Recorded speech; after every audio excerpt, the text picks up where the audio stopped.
이 지호의 삶은 오래된 고택의 낡은 문만큼이나 삐걱거렸다. 도시의 번잡함을 피해 교외로 이사온 그는 조용히 글을 쓰는 것으로 일상을 채웠다. 너른 마당과 고풍스러운 외관은 영감을 주었지만 텅 빈 집안은 정적과 함께 알 수 없는 냉기를 품고 있었다.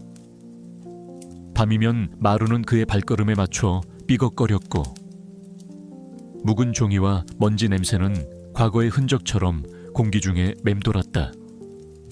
창밖으로 내다보이는 울창한 정원은 때때로 그에게 위안을 주었지만 그의 마음은 늘 멜랑콜리에 잠겨 있었다. 새 집으로 이사 온 날, 준호는 마당 한쪽 구석에 웅크려 있는 작은 검은 고양이 한 마리를 발견했다. 녀석은 눈물로 얼룩진 얼굴에 잔뜩 겁에 질려 있었다. 준호는 녀석이 전 주인이 버리고 간 고양이임을 직감했다. 그는 원래 동물을 키울 생각이 없었다. 하지만 나비의 애처로운 눈빛을 외면할 수 없었다. 불쌍한 녀석, 나비라고 불러줄까? 준호는 녀석에게 낡은 담요 한 장과 우유를 건네주었다. 나비는 준호의 손길을 경계했지만 이내 따뜻한 담요 속에 몸을 묻고 허겁지겁 우유를 마셨다. 나비는 준호에게 그림자처럼 따라다니는 충직한 반려묘가 되었다. 녀석은 준호가 글을 쓰는 동안 그의 발치에 웅크려 있거나 그가 책을 읽을 때면 그의 어깨 위로 올라와 조용히 몸을 비볐다. 준호는 나비의 존재에서 알 수 없는 위안을 얻었다. 녀석은 그의 고독한 삶에 작은 온기를 불어넣었다. 그러나 나비는 한 가지 기이한 습관을 지니고 있었다. 매일 밤 나비는 어김없이 거실로 향했다. 그리고는 낡은 전등이 매달려 있는 천장의 한 곳만 미친 듯이 응시하며 나지막이 울었다. 녀석의 울음소리는 애처롭고 슬펐으며 때로는 공포에 질린 듯 절규하는 소리처럼 들리기도 했다. 나비는 천장을 향해 앞발을 뻗어 마치 무언가를 잡으려는 듯 필사적으로 몸부림쳤다. 준호는 처음에는 나비가 새로운 환경에 적응하지 못해 스트레스를 받는 것이라고 생각했다. 그는 나비가 외로워서 그런다고 여기며 녀석을 품에 안아주려 했지만 녀석은 고개를 저으며 천장을 향한 시선을 거두지 않았다. 녀석의 눈빛은 마치 천장 너머에 보이지 않는 무언가가 있는 듯 공포와 집착으로 이글거렸다. 준호는 나비의 행동 때문에 잠 못 이루는 밤이 늘어갔다. 나비가 응시하는 곳, 천장에는 오래된 얼룩 하나가 희미하게 남아있었다.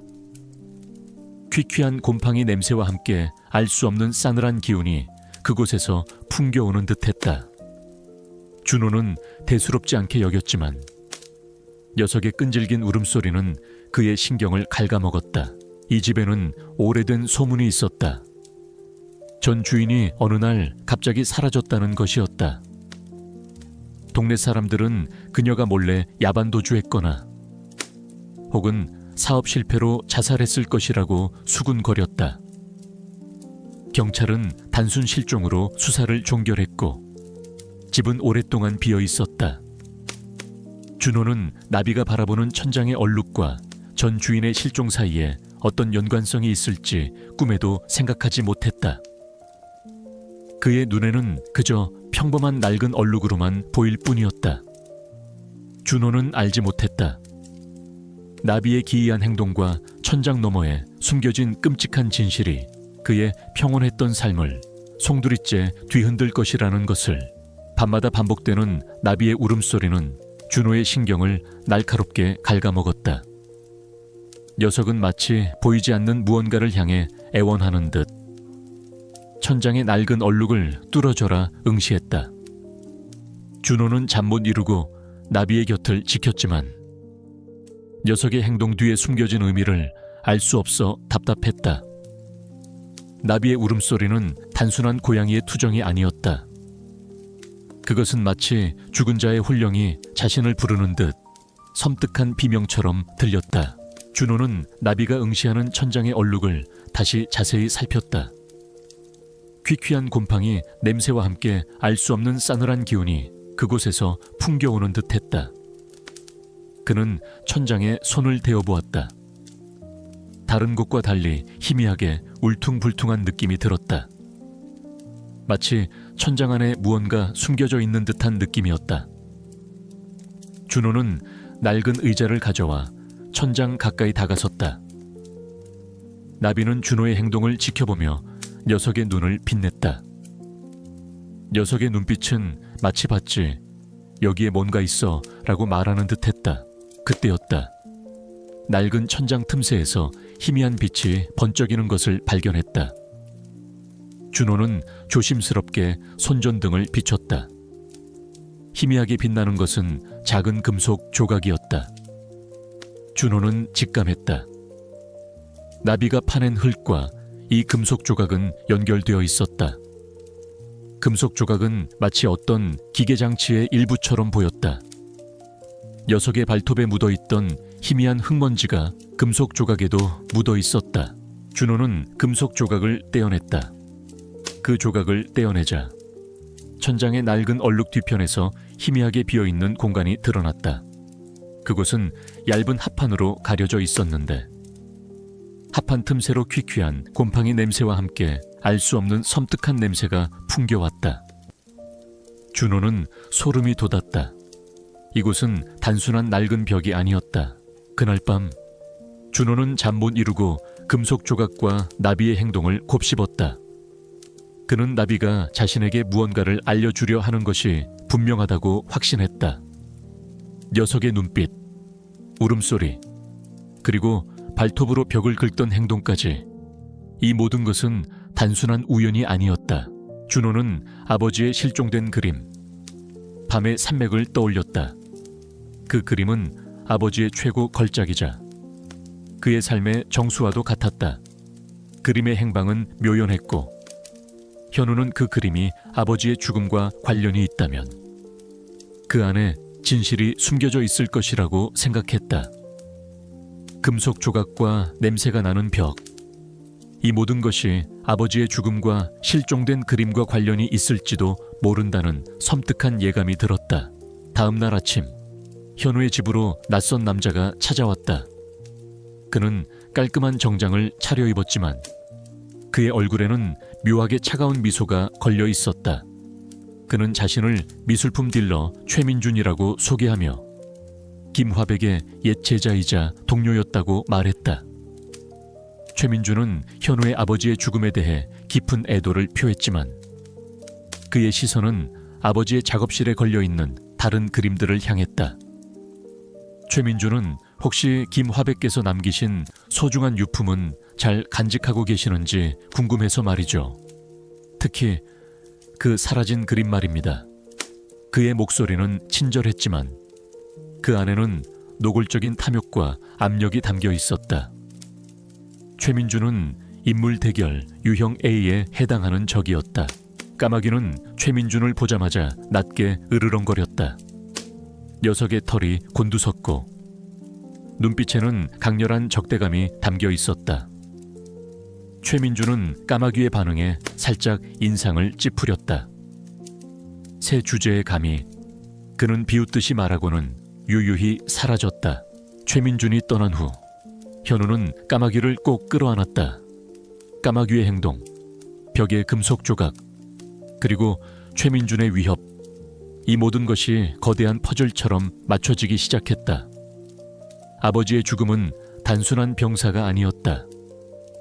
최민준이 이 모든 일의 배후에 있음을 현우는 직감했다. 까마귀는 자신을 향한 적이 누구인지 정확히 알고 있었다. 현우는 이제 자신의 목숨과 까마귀의 안전, 그리고 아버지의 마지막 비밀을 지키기 위해 어둠 속에 숨겨진 진실과의 싸움을 시작해야만 했다. 벽 너머에 모든 답이 숨겨져 있을 터였다. 현우의 마음은 최민준 딜러에 대한 의심과 나비의 기이한 행동으로 인해 혼란스러웠다. 벽에서 발견된 금속 조각과 나비의 맹렬한 반응은 더 이상 단순한 우연이 아니었다. 아버지의 죽음 뒤에 숨겨진 진실이 어렴풋이 모습을 드러내기 시작했다. 현우는 나비의 눈빛에서 느껴지는 간절함을 더 이상 외면할 수 없었다. 그날 밤 현우는 나비를 품에 안고 아버지의 작업실로 향했다. 작업실은 묵은 먼지와 희미한 물감 냄새가 났지만 이제는 아버지의 비밀을 풀어낼 중요한 장소가 되었다. 현우는 나비가 가리킨 벽의 금속 조각을 자세히 살펴보았다. 낡고 녹슨 금속 조각은 마치 어떤 기계 장치의 일부처럼 보였다. 현우는 금속 조각에 새겨진 희미한 문양을 자세히 살펴보았다. 그는 그것이 아버지가 사용하던 특수 카메라의 부품과 비슷하다는 것을 어렴풋이 기억했다. 아버지는 유명한 사진 작가였고 오래된 카메라와 장비들을 소중히 다루곤 했다. 그들이 금속 조각에 집중하는 동안 나비가 벽의 낡은 얼룩을 향해 앞발을 들었다. 녀석은 이전보다 더 힘을 주어 벽을 긁기 시작했다. 쓱! 쓱 낡은 벽에서는 희미한 흙먼지가 쏟아져 내렸다. 희미한 자국이 남았다. 그 자국은 마치 어떤 그림의 일부처럼 혹은 글자의 조각처럼 불규칙하게 이어져 있었다. 현우는 직감했다.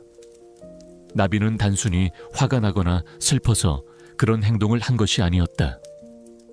녀석은 아버지의 죽음에 대한 암호를 자신에게 알려주려 하는 것이다. 현우는 나비가 긁어놓은 흔적들을 자세히 살펴보았다. 나비는 현우가 벽 위 흔적에 집중하는 것을 확인하자 녀석의 코로 작업실 한쪽에 놓인 아버지의 낡은 스케치북을 툭툭 건드렸다. 스케치북에는 아버지의 일상적인 그림과 함께 알 수 없는 지형도와 기호들이 빼곡하게 적혀 있었다. 나비는 다시 흙이 묻은 발톱으로 스케치북에 그려진 지형도 중 특정 지점을 긁었다. 녀석의 행동은 마치 그 지점이 어떤 의미를 지니고 있음을 암시하는 듯했다. 현우는 나비가 가리킨 기호들을 종이에 옮겨 적었다. 그것은 복잡한 도안의 일부처럼 보였지만 동시에 어떤 비밀 통로의 접근 코드와 일치할 것 같은 느낌을 주었다. 현우는 나비가 지시하는 대로 기호들을 조합하여 작업실 벽 뒤편 벽난로 옆에 숨겨진 작은 나무판을 열었다. 드르륵 낡은 나무판이 마침내 열렸다. 그 안에는 어둡고 좁은 공간이 나타났다. 퀴퀴한 곰팡이 냄새와 함께 알 수 없는 싸늘한 기운이 풍겨왔다. 그리고 가장 충격적인 것은 그 안에 낡은 휴대폰 하나가 놓여 있다는 것이었다. 휴대폰 안에는 충격적인 내용물들이 들어있었다. 수십 장의 사진들과 함께 녹음 파일들이 빼곡하게 담겨 있었다. 사진 속에는 김화백이 최민준 딜러에게 협박당하는 모습, 그리고 최민준 딜러가 이 집의 특정 장소를 몰래 촬영하는 모습이 담겨 있었다. 녹음 파일은 김화백과 최민준 딜러의 대화였다. 최민준 딜러는 김화백이 숨겨둔 밤의 산맥이라는 걸작을 노리고 있었고 그 그림을 강탈하기 위해 김화백을 살해했던 것이다.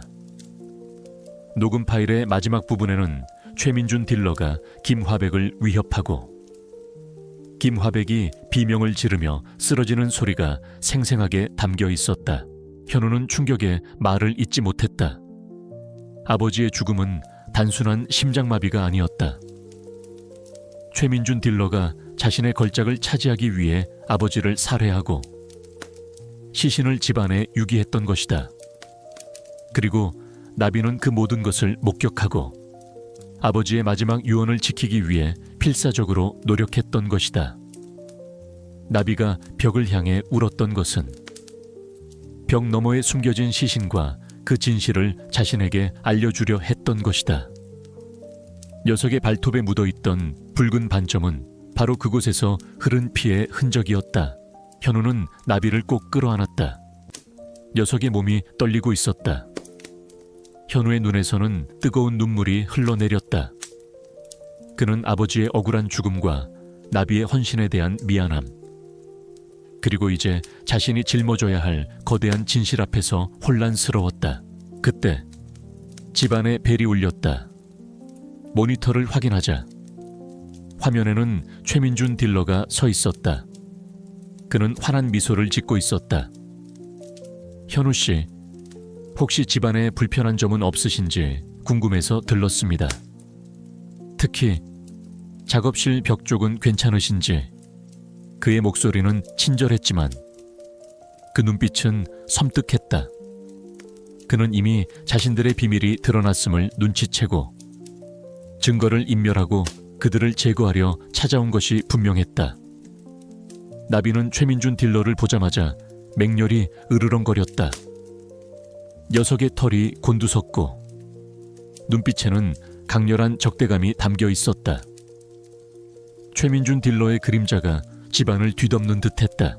현우의 작업실은 이제 최민준 딜러의 그림자 아래 놓여 밤낮으로 위협받고 있었다. 벽 속에서 발견된 휴대폰과 녹음 파일, 그리고 까마귀의 맹렬한 반응은 아버지의 죽음이 단순한 병사가 아니라는 끔찍한 진실을 가리키고 있었다. 까마귀는 상처 입은 몸을 이끌고도 쉬지 않고 현우를 재촉했다. 녀석의 눈빛은 마치 빨리 더 깊이 파헤쳐야 해 라고 말하는 듯 절박했다. 현우는 까마귀가 찾아낸 휴대폰과 녹음 파일들을 분석했다. 녹음 파일에는 최민준 딜러가 김화백을 협박하여 밤의 산맥 그림을 강탈하려 했던 모든 대화 내용이 고스란히 담겨 있었다. 그리고 김화백이 비명을 지르며 쓰러지는 소리, 최민준 딜러가 시신을 처리하는 듯한 소리까지 생생하게 녹음되어 있었다. 현우의 심장은 격렬하게 요동쳤다. 최민준 딜러는 겉으로는 유명한 미술품 딜러였지만 사실은 살인자이자 불법 미술품 거래 조직의 일원이었다. 까마귀는 그들 옆에 조용히 웅크리고 앉아 휴대폰을 응시했다. 녀석은 휴대폰에 저장된 사진들을 코로 툭툭 건드렸다. 그곳은 아버지의 작업실 내부 사진, 특히 벽난로와 연결된 비밀 통로의 사진들이었다. 그리고 최민준 딜러와 낯선 남자들이 그림을 들고 통로를 드나드는 모습이 담긴 사진이었다. 까마귀는 녀석의 발톱으로 사진 속 특정 남자들의 얼굴을 긁으며 그들이 범죄 조직의 일원임을 암시하는 듯했다. 까마귀는 이 모든 것을 지켜보았고 특수 카메라로 촬영까지 했던 것이다. 현우는 까마귀의 지능적인 행동에 다시 한번 경악했다. 까마귀는 단순한 반려묘가 아니었다.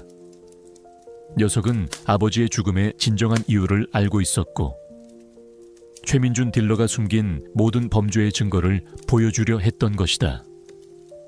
까마귀의 눈빛은 우리가 볼 수 없는 집안의 깊은 곳, 즉 최민준 딜러가 숨긴 진실의 심연을 보고 있었던 것이다. 그때였다. 창문 밖에서 희미한 인기척이 들려왔다. 최민준 딜러의 부하들이었다. 그들은 현우의 집을 24시간 감시하며 현우가 아버지의 비밀을 파헤치기 시작했음을 눈치챈 듯했다. 낡은 검은색 승용차 한 대가 그들의 집 앞에 조용히 다가왔다. 차 안에는 건장한 남자 2명이 서 있었다. 그들은 최민준 딜러의 그림자처럼 움직이는 해결사들이었다. 그들은 창문 밖에서 집안을 엿보려 했다. 이봐, 김현우 쓸데없는 짓 하지 마라. 네 아버지의 죽음은 단순한 병사야. 괜히 건드리면 좋은 꼴 못 볼 거야. 그들의 목소리는 차갑고 섬뜩했다. 그들은 까마귀를 힐끗 보더니 코웃음을 쳤다. 미친 까마귀 따위가 뭘 안다고 어차피 곧 죽을 텐데. 그들의 말은 노골적인 위협이었다. 현우는 경찰에 신고하려 했지만 이내 망설였다. 최민준 딜러는 이미 경찰 고위층까지 매수했을 가능성이 컸다. 그가 움직이는 순간 최민준 딜러는 모든 것을 은폐하고 증거를 파기할 터였다. 그는 이제 고립된 상황이었다. 이 싸움은 오직 자신들만의 외로운 싸움이었다. 까마귀는 현우의 불안감을 감지한 듯 녀석의 발톱으로 그의 팔을 툭툭 건드렸다.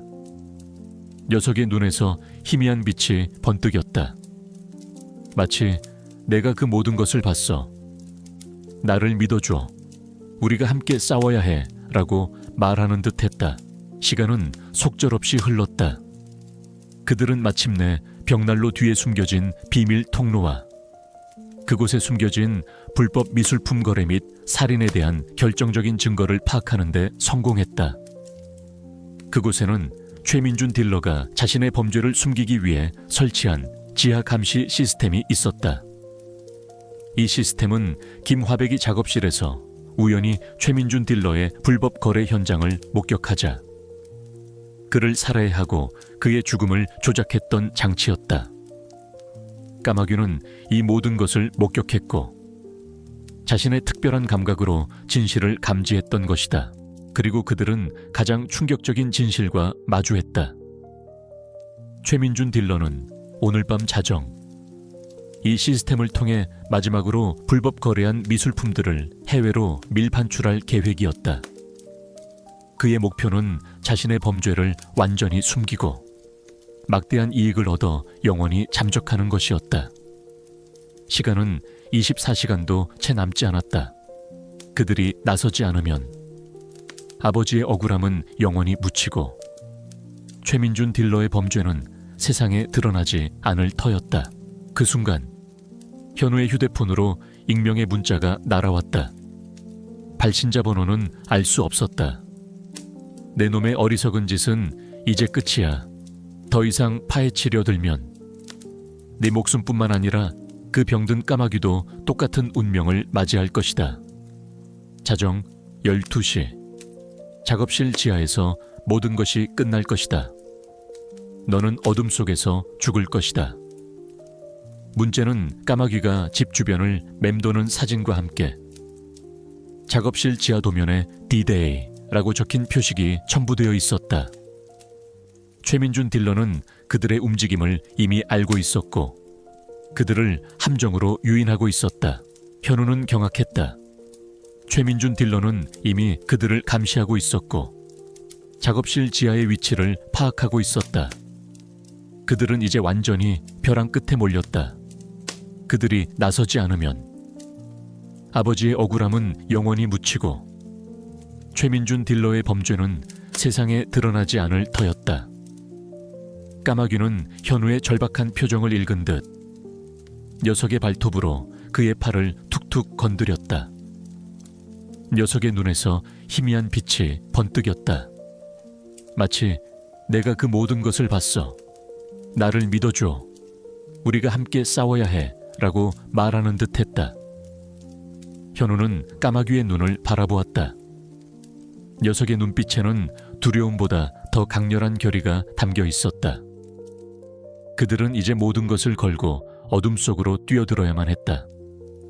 아버지의 명예, 까마귀의 안전, 그리고 진실이 그들의 손에 달려 있었다.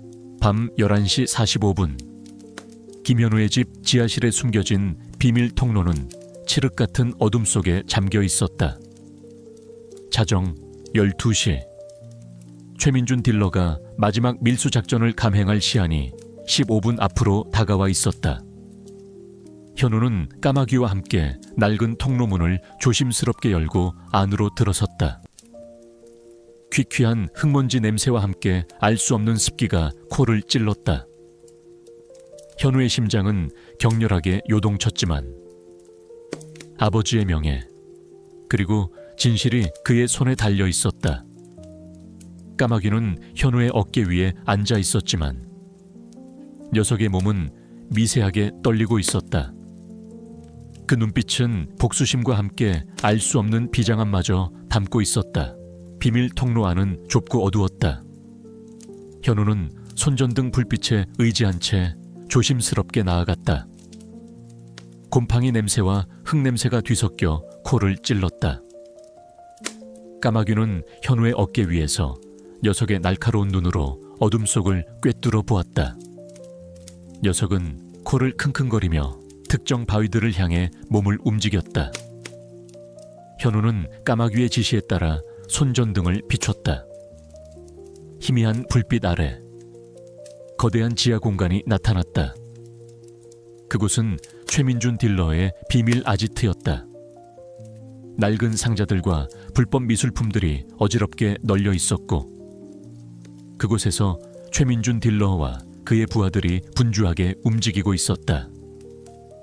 최민준 딜러의 얼굴에는 탐욕스러운 미소가 걸려 있었고, 그의 손에는 미술품 밀반출 계약서가 들려 있었다. 이봐, 빨리 서둘러 자정 전에는 다 처리해야 해. 최민준 딜러의 날카로운 목소리가 아지트 안에 울려 퍼졌다.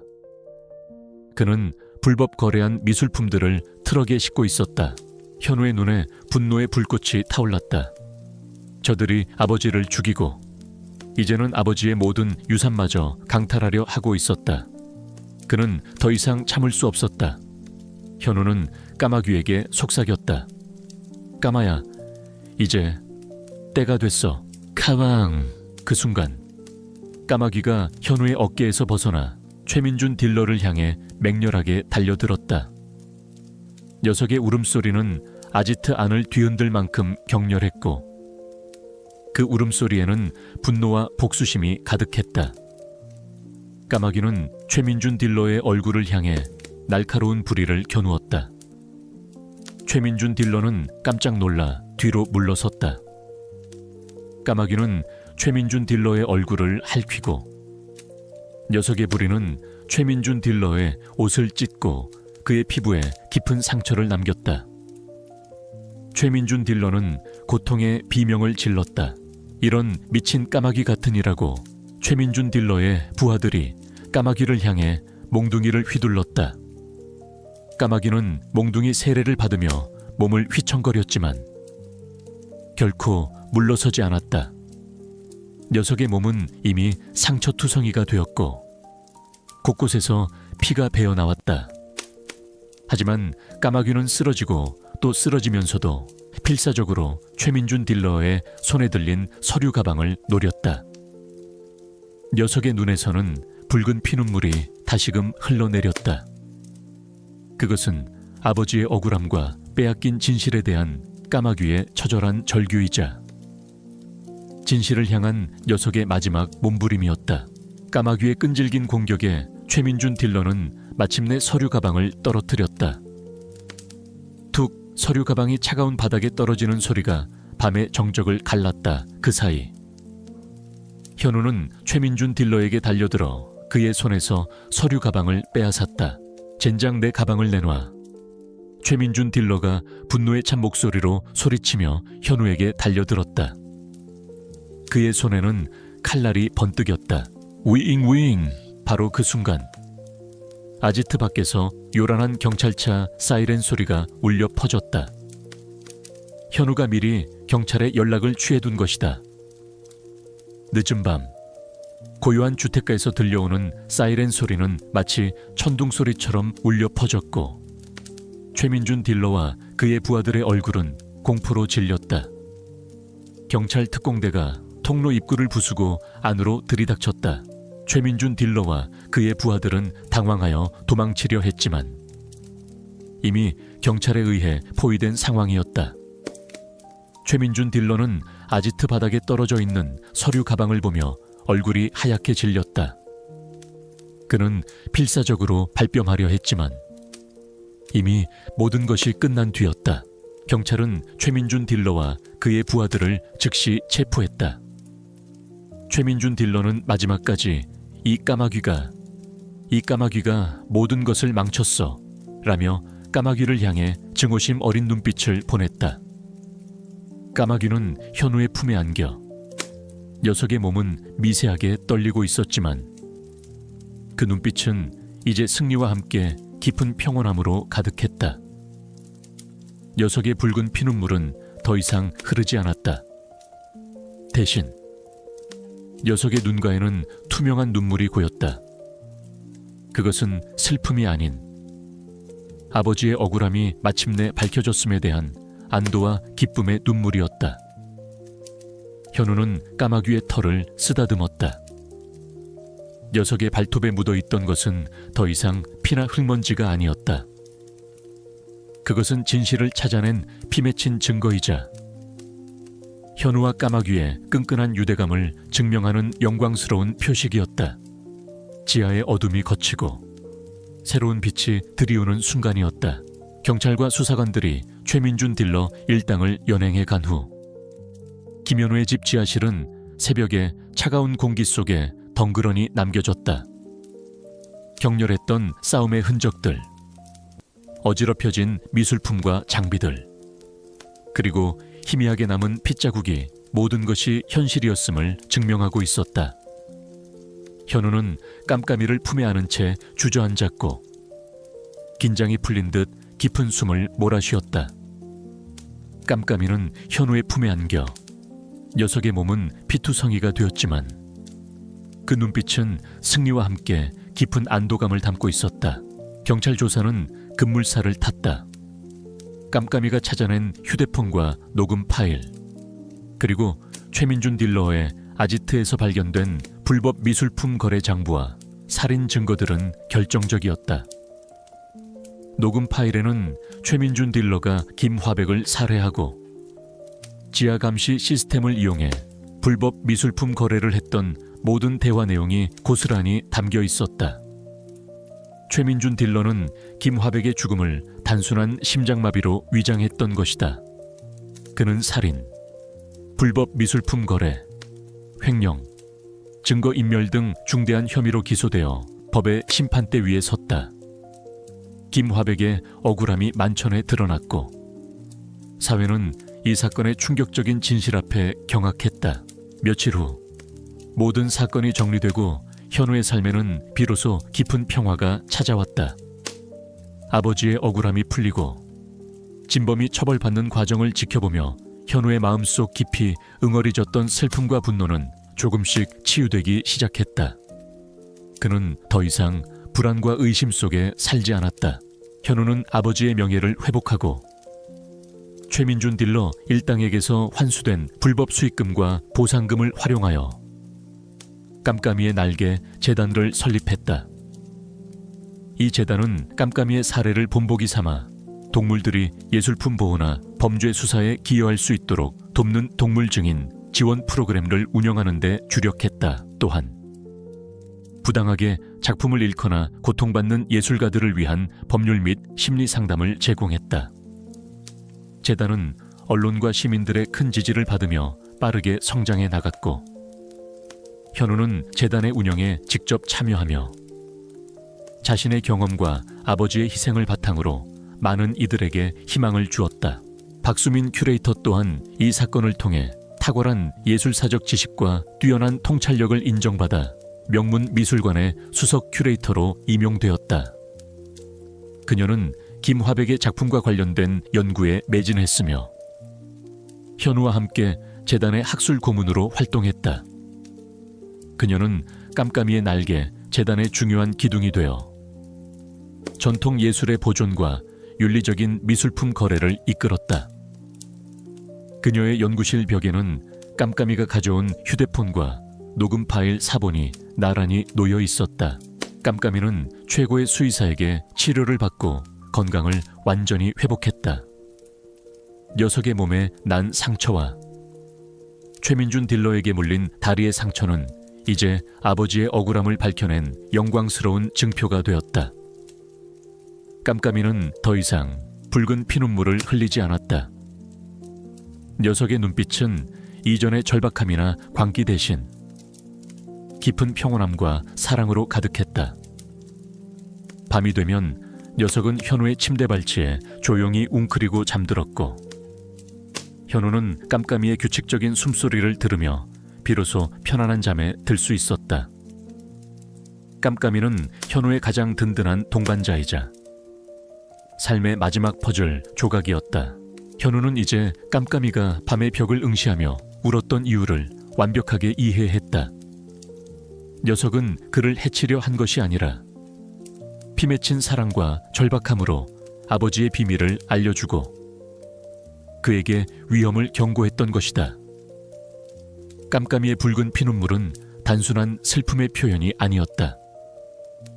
그것은 아버지의 억울함을 외치는 처절한 절규이자 현우를 향한 필사적인 믿음과 사랑의 증표였다. 현우는 깜깜이와의 깊어진 유대감 속에서 잃어버렸던 삶의 의미를 되찾고 새로운 희망을 품게 되었다. 그들은 이제 단순한 주인과 반려조가 아니었다. 그들은 서로의 삶을 구원한 진정한 동반자이자 가족이었다. 이 새로운 평화 속에서 현우와 깜깜이는 앞으로 다가올 어떤 시련도 함께 헤쳐나갈 준비가 되어 있었다. 세월은 흘렀지만 김현우와 그의 충직한 반려까마귀 깜깜이의 이야기는 낡은 작업실을 넘어 전국에 울려 퍼졌다. 최민준 딜러의 탐욕과 잔혹한 범죄는 사회에 큰 충격을 주었지만 깜깜이의 기적 같은 활약은 인간과 동물 그리고 진실의 유대감이 얼마나 강력한 힘을 지니는지 증명하는 살아있는 증거가 되었다. 현우는 아버지의 명예를 되찾은 화가파로, 깜깜이는 진실을 밝혀낸 영웅 까마귀모로 불리며 존경받았다. 김현우는 깜깜이의 날개 재단을 통해 활발한 사회활동을 이어갔다.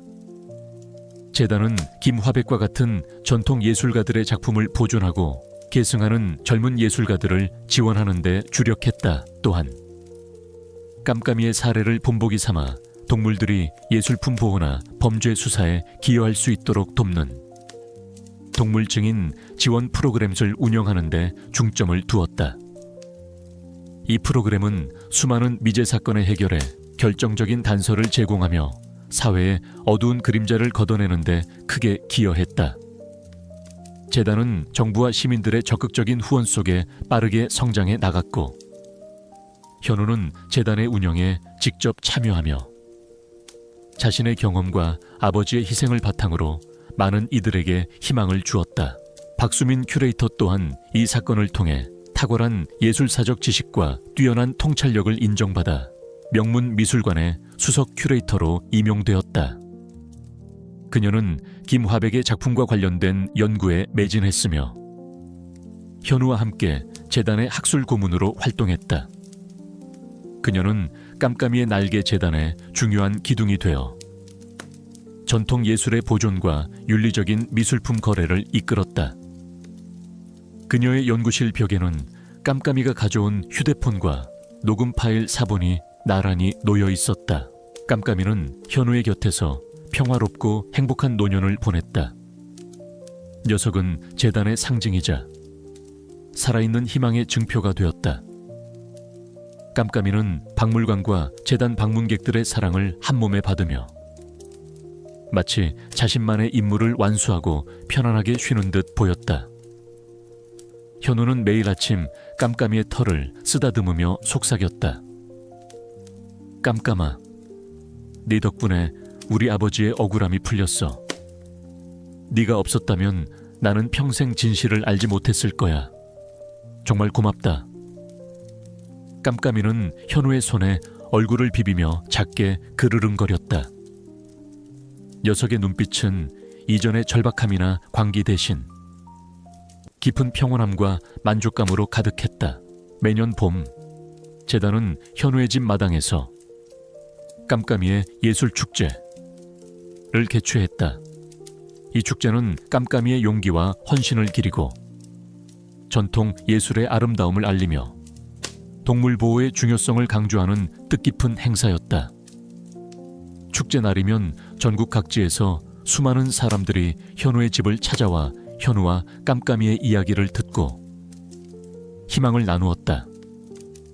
현우는 축제에서 직접 연설하며 자신의 파란만장했던 삶과 깜깜이가 가져다준 기적에 대해 이야기했다. 세월이 흘러 깜깜이는 현우의 품에서 조용히 눈을 감았다.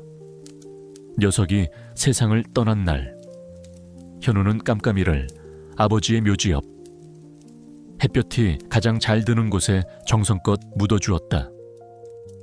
그곳에는 깜깜이가 가져왔던 휴대폰과 녹음 파일 4본, 그리고 예술을 지킨 영원한 수호 까마귀 라는 글이 새겨진 작은 묘비가 세워졌다.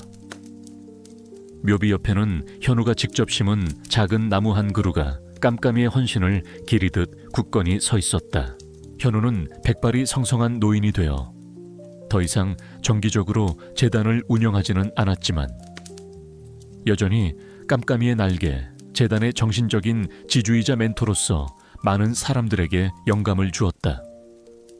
그는 매일 아침 깜깜이의 묘지를 찾아 녀석에게 이야기를 들려주었다. 어느 맑은 날 오후, 현우는 깜깜이의 묘지 앞에 앉아 따뜻한 햇살을 맞았다. 그의 눈에는 희미한 미소가 걸려 있었다. 그는 깜깜이의 묘비를 향해 조용히 속삭였다. 깜깜아, 내 덕분에 우리 아버지가 진정한 평화를 찾았어. 네가 없었다면 나는 영원히 어둠 속을 헤매고 있었을 거야. 고맙다. 나의 영원한 친구. 그의 마음속에는 더 이상 외로움이나 절망이 없었다. 오직 평화와 희망, 그리고 깜깜이와의 영원한 유대감이 가득했다. 그의 낡은 집 작업실은 이제 김화백 박물관부로 재탄생하여 수많은 사람들에게 전통 예술의 아름다움과 그 속에 숨겨진 이야기를 전하는 등대가 되었다. 현우와 깜깜이의 이야기는 영원히 그 도시의 심장부에 살아 숨쉬는 희망의 불꽃이 되었다.